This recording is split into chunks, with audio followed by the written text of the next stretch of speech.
This show is brought to you by Safety FM.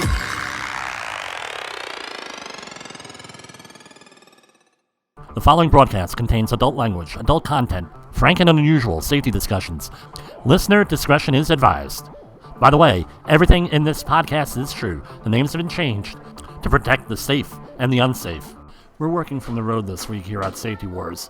We had a little issue with the hurricane this week on the East Coast. Now I decided to take my family out on a little couple-day break before the start of school.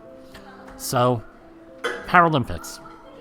It started this week, and I wanted to wish the entire Paralympic movement good luck this week and over the next couple of weeks at the Olympics. I don't think of any of these athletes as Paralympian athletes. I just think of them as athletes out there representing their country and overcoming huge obstacles, maybe more obstacles than most athletes, but they are athletes nonetheless. That's how they should be treated, as equals to all the other ones that we celebrate in our society. So I wanted to wish every one of them a good luck and go Team USA. How does this relate to workplace safety or society safety? We have to deal with this all the time here in our careers, on our job sites, in our facilities. How do we do that? Well, hey, they're just insert whatever racial or ethnic or religious background of a person.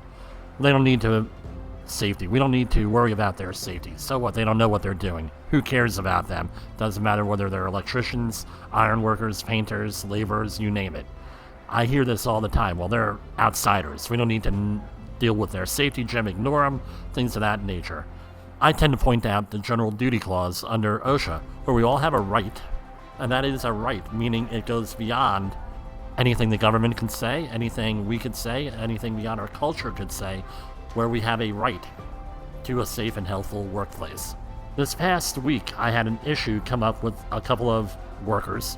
They came in for their site orientation at one of the sites I manage, and I started to run them through the orientation, and they had some specific questions on mask requirements, on respiratory protection, on safety theory, things of that nature. I guess this is how they judge their safety person that they're dealing with, at least for these two individuals. So I ran them through what I normally don't run through at a site orientation. That is human and organizational performance.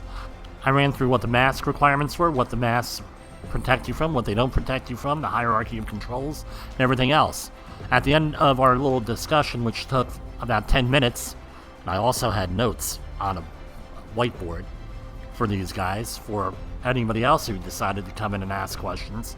After this, they said, none of our safety professionals that we deal with at several sites ever run through any of this stuff. This is probably the best safety discussion we had in years.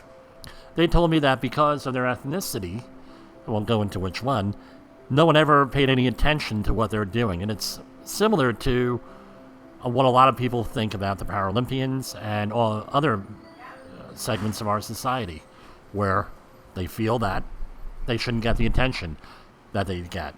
They feel that they're not real athletes. They feel any number of things which are totally wrong. At least that's what my perception is, and that's what my experience is. Other people may have different experiences, and they're equally valid. So what's my point? My point is, you shouldn't write people off. Treat people with respect. Treat people equally.